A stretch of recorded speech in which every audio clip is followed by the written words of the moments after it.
Hello and welcome to Ninja Prep. This is Kapil Goyal, your educator and mentor for PG physics. तो इस lecture के अंदर हम लोग एफईटी के ऊपर क्वेश्चंस डिस्कस करेंगे। FET, E MOSFET, D MOSFET, MOSFET, JFET, इनके जितने भी क्वेश्चंस बन सकते हैं, जो क्वेश्चंस पूछे जाते हैं एग्जाम में, वो सारे हम डिस्कस करेंगे। तो अगर आप लोग UP GDC physics lecturer exam के लिए प्रिपरेशन कर रहे हैं, या फिर आप एमपी असिस्टेंट प्रोफेसर एग्जाम के लिए प्रिपरेशन कर रहे हैं, या फिर आप राजस्थान टीचिंग एसोसिएट एग्जाम के लिए प्रिपरेशन कर रहे हैं, या फिर किसी भी आप असिस्टेंट प्रोफेसर सेट एग्जाम के लिए, नेट एग्जाम के लिए प्रिपरेशन कर रहे हैं, गेट एग्जाम के लिए प्रिपरेशन कर रहे हैं, तो उन सभी एग्जाम्स के लिए ये लेक्चर्स यूजफुल हैं। तो वीडियो को मैं कंटिन्यू करूं उसके पहले आप सभी से रिक्वेस्ट रहेगी, प्लीज वीडियो को लाइक जरूर कर दें और चैनल को सब्सक्राइब जरूर कर दें।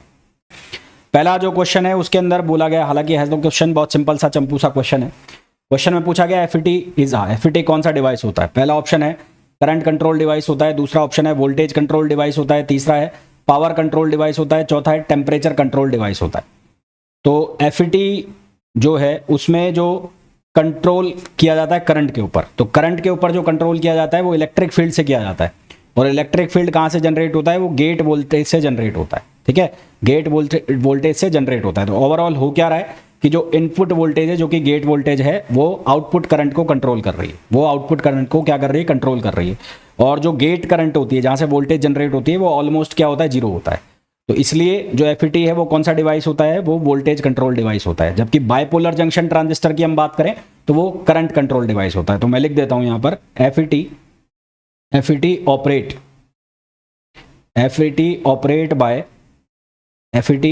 By controlling device, operate by controlling the current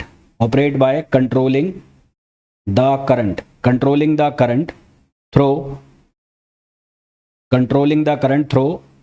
an electric field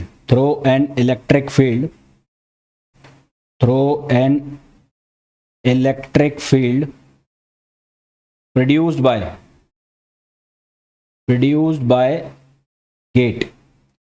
by gate voltage।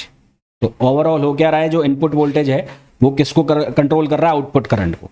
तो ओवरऑल हो क्या कर रहा है कि जो इनपुट करंट है, इनपुट करंट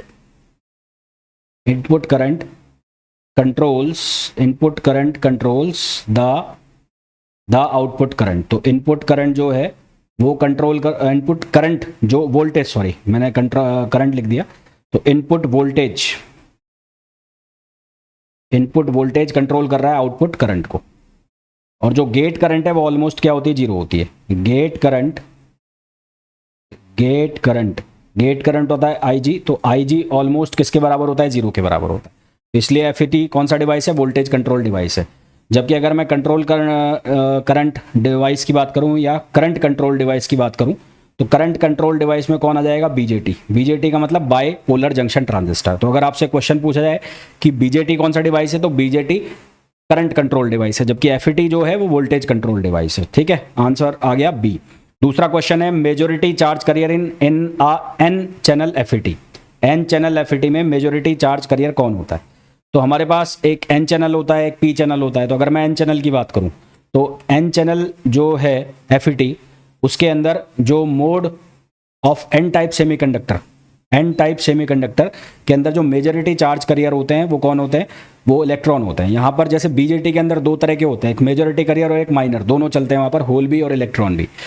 ऐसा एफईटी के अंदर नहीं होता। यहाँ पर एक ही टाइप के होते हैं, या तो वो होल्स होंगे या इलेक्ट्रॉन होंगे। तो अगर एन टाइप की बात हो रही है तो एन टाइप के लिए जो यहाँ पर mode of N type semiconductor majority carriers are electron. तो यहाँ पर आंसर क्या आ जाएगा? इलेक्ट्रॉन आएगा, है ना।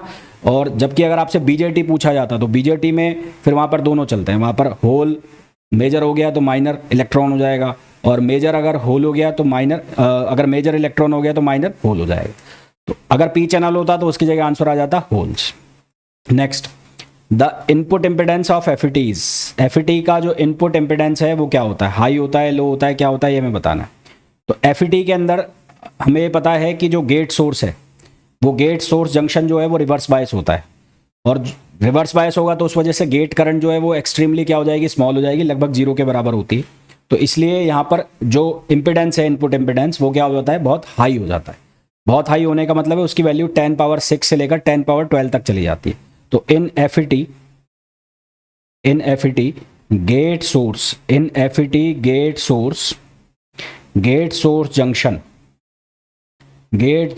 Junction is reverse biased. Gate source junction is reverse bias, so the gate current is extremely small.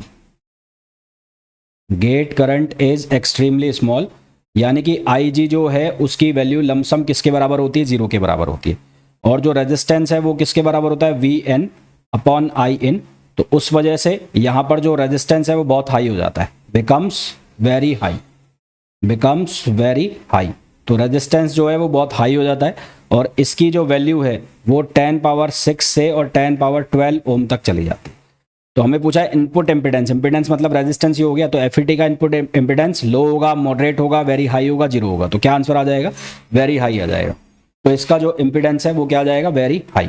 अगला क्वेश्चन है pinch of voltage in JFET. JFET के अंदर जो पिंच ऑफ वोल्टेज है is the drain voltage at विच, वो किस condition में drain voltage होती है. तो ड्रेन वोल्टेज जैसे जैसे इंक्रीज होगा, है ना, तो ड्रेन वोल्टेज जैसे जैसे इंक्रीज होगा तो जो डिप्लेशन लेयर है वो बढ़ता जाएगा. डिप्लेशन लेयर बढ़ता जाएगा तो जो चैनल है वो सकड़ा होता जाएगा, नैरो हो जाएगा. और पिंच का मतलब है ऐसे चुटकियों को बंद करना, है ना, ऐसे बंद करना, ये पिंच है. तो जब हम क्या कर रहे हैं, ड्रेन वोल्टेज को बढ़ा रहे हैं, तो ड्रेन वोल्टेज को बढ़ा रहे हैं तो चैनल की विड्थ, ये चैनल है तो इसकी विड्थ बढ़ती जा रही है, ऐसे विड्थ बढ़ती जा रही है. तो ये जो बीच का रास्ता है ये क्या हो जाएगा, कम हो जाएगा. और ये बीच का रास्ता कम हो गया यानी कि पिंच ऑफ की कंडीशन में आ गए. पिंच ऑफ की कंडीशन में क्या होगा कि चैनल जो है वो जस्ट डिप्लेटेड, है ना, जस्ट डिप्लेटेड एनफ हो जाएगा. तो फुल्ली डिप्लेटेड हो जाएगा और करंट जो है वो सैचुरेट हो जाएगी. तो as drain voltage increases,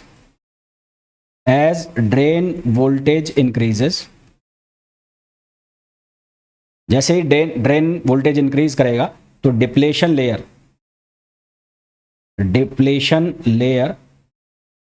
widens, depletion layer widens यानी कि ये चौड़ी हो जाएगी और चैनल बिकम्स नैरो. जो चैनल है वो बहुत सकड़ा हो जाएगा.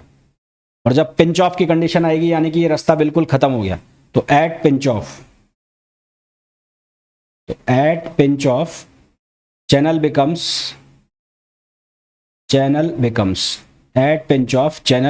just depleted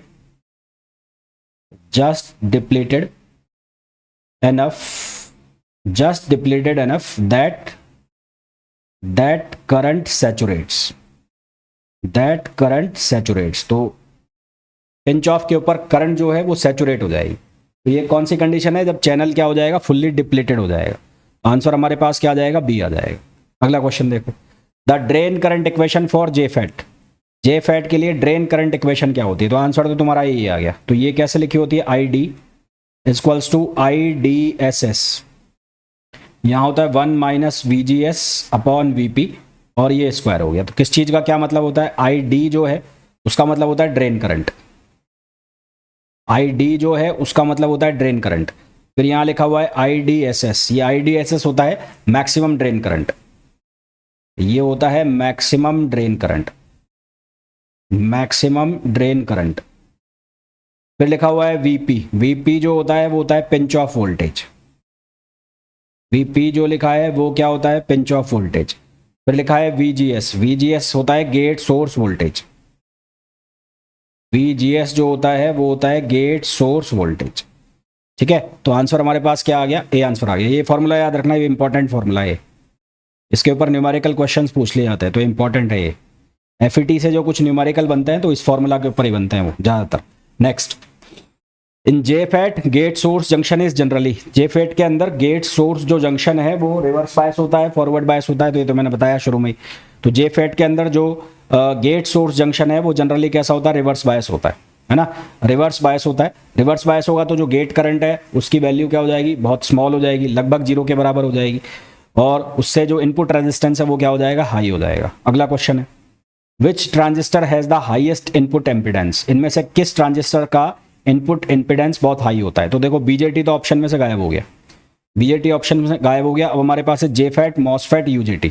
तो JFET की अगर बात करें या MOSFET की बात करें पहले, तो MOSFET की बात करो तो MOSFET मतलब metal oxide metal silicon oxide field effective transistor. तो यहाँ मॉसफेट के अंदर जो इसको इंसुलेटेड किया जाता है वो सिलिकॉन ऑक्साइड से किया जाता है। तो सिलिकॉन ऑक्साइड से जब इसको इंसुलेट करेंगे तो जो गेट करंट है वो खत्म हो जाती है, मतलब जीरो के बराबर आ जाती है।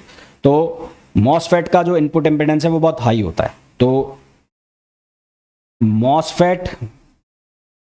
MOSFET gate is insulated by SiO2। SiO2 मतलब silicon dioxide. therefore the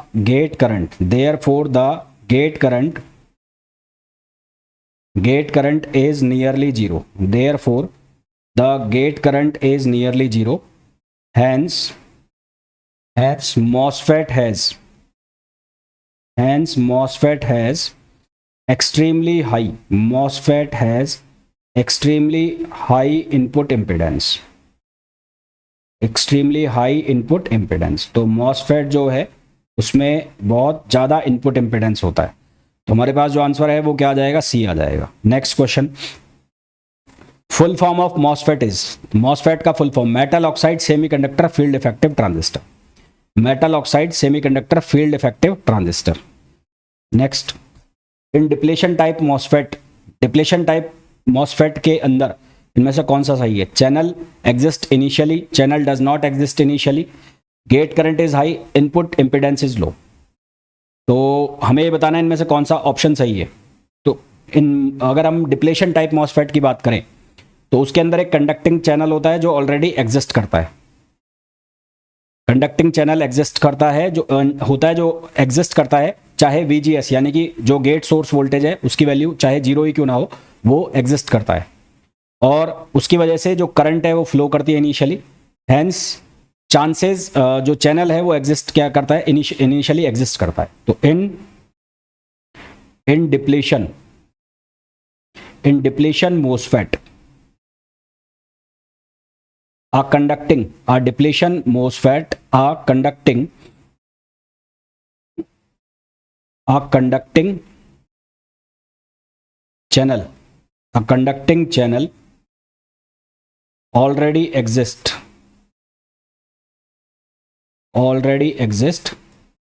even when VGS is zero। चाहे जो गेट सोर्स वोल्टेज है उसकी वैल्यू जीरो ही हो तो फिर भी जो कंडक्टिंग चैनल है वो एग्जिस्ट करता है। तो इसकी वजह से इनिशियली करंट वहां पर फ्लो करती है, तो इसका मतलब वहां पर चैनल क्या कर रहा है, एग्जिस्ट कर रहा है। तो हमारे पास आंसर क्या आ जाएगा, ए आ जाएगा। अगला क्वेश्चन देखो, इन एनहेंसमेंट MOSFET। अभी इसके पहले क्वेश्चन किया हमने डिप्लेशन MOSFET का, अब हम बात कर रहे हैं एनहेंसमेंट MOSFET की। तो एनहेंसमेंट MOSFET के लिए इनमें से कौन सा सही है? Channel exist at VGS equals to zero, channel is induced by gate voltage, drain current is always constant और इनपुट रेजिस्टेंस इज लो। तो ई MOSFET मतलब एनहेंसमेंट MOSFET और डी MOSFET मतलब डिप्लेशन MOSFET, ये इनके शॉर्ट नाम है।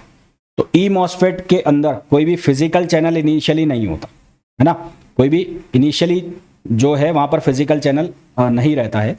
और जब हम गेट वोल्टेज अप्लाई करते हैं तो गेट वोल्ट अप्लाई करते हैं तो वहां पर इंड्यूस्ड जो है इन्वर्जन हो जाता है और उसकी वजह से वहां पर एक इंड्यूस्ड जो है चैनल वहां पर गेट पर डेवलप होता है। तो channel is induced by gate voltage. तो E MOSFET has no physical channel initially, has no physical channel initially,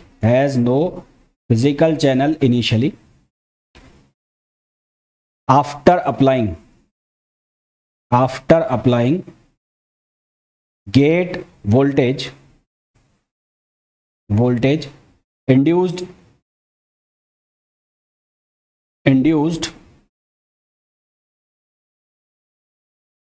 inversion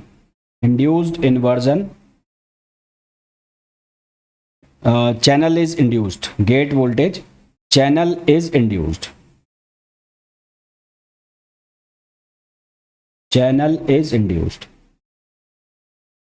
है ना। तो यहां पर जो चैनल है वो इंड्यूस्ड होता है गेट वोल्टेज अप्लाई करने के बाद। अगला क्वेश्चन है, which region is used for amplification in FET। FET में एम्पलीफिकेशन के लिए किस रीजन का यूज किया जाता है, ओमिक रीजन का, सैचुरेटेड रीजन का, ब्रेकडाउन रीजन का या कट ऑफ रीजन का। तो एम्पलीफायर एक्शन अगर हमें देखना है एफईटी के अंदर, तो ड्रेन करंट जो है वो क्या रहनी चाहिए, लगभग कांस्टेंट के आसपास रहनी चाहिए। और ड्रेन करंट कांस्टेंट रहे तो ये कहाँ मिलेगा, ये हमें सैचुरेटेड रीजन में मिलेगा। ये कहाँ पर मिलेगा, सैचुरेटेड रीजन में। तो आंसर हमारे पास क्या आ जाएगा, सैचुरेटेड रीजन। तो for amplification, for amplifier action, drain current को हम लिखते हैं आईडी से, drain current ID should remain constant, should remain constant, should remain constant, nearly constant, should remain nearly constant with drain voltage, with drain voltage, with drain voltage. This occurs in saturation region, this occurs in saturation region। और ये कहाँ पर होता है, ये saturation region में होता है। तो हमारे पास आंसर आ जाएगा saturation region। अगला क्वेश्चन देखो, the transconductance of FETs, FET में ट्रांसकंडक्टेंस क्या होता है, तो ट्रांसकंडक्टेंस हमें लिखना है, ट्रांसकंडक्टेंस। तो ट्रांसकंडक्टेंस को हम लिखते हैं जीएम से, और ये वैल्यू होती है D I D upon D V G S, D I D upon D V G S. I D मतलब ड्रेन करंट और वी जी एस मतलब है गेट सोर्स वोल्टेज। तो ये जो है रेजिस्टेंस का उल्टा है, रेजिस्टेंस होता है वोल्टेज अपॉन करंट, और ये उसका उल्टा है, तो ये हो गया ट्रांसकंडक्टेंस। तो इसकी जो यूनिट होती है वो होती है साइमंस। तो यूनिट जो होती है इसकी, वो यूनिट होती है साइमंस, जिसको लिखते हैं एस से। ये भी कई बार ऑब्जेक्टिव क्वेश्चन पूछ लिया जाता है। ये बेसिकली क्या मेजर करता है, ये गेन कैपेबिलिटी को मेजर करता है। It measures gain capability, it measures gain capability. तो हमारे पास इसका सही आंसर क्या आ जाएगा, बी आ जाएगा, D I D upon D V G S. Next question देखो, which FET terminal controls drain current, इनमें से कौन सा एफईटी टर्मिनल जो है वो ड्रेन करंट को कंट्रोल करता है। तो गेट वोल्टेज जो है वो किसको कंट्रोल करेगी, वो ड्रेन करंट को कंट्रोल करती है। तो आंसर हमारे पास क्या आ जाएगा, सी आ जाएगा, है ना। तो आंसर हमारे पास क्या आ जाएगा, सी आ जाएगा। नेक्स्ट क्वेश्चन देखो, मैं लिख देता हूं यहां पर कि जो गेट वोल्टेज है, गेट वोल्टेज वो क्या क्रिएट करती है, electric field, creates electric field. Gate voltage क्या क्रिएट करती है, इलेक्ट्रिक फील्ड। और this field controls channel, this field control channel conductivity, control channel conductivity and drain current, channel conductivity and drain current, channel conductivity and drain current.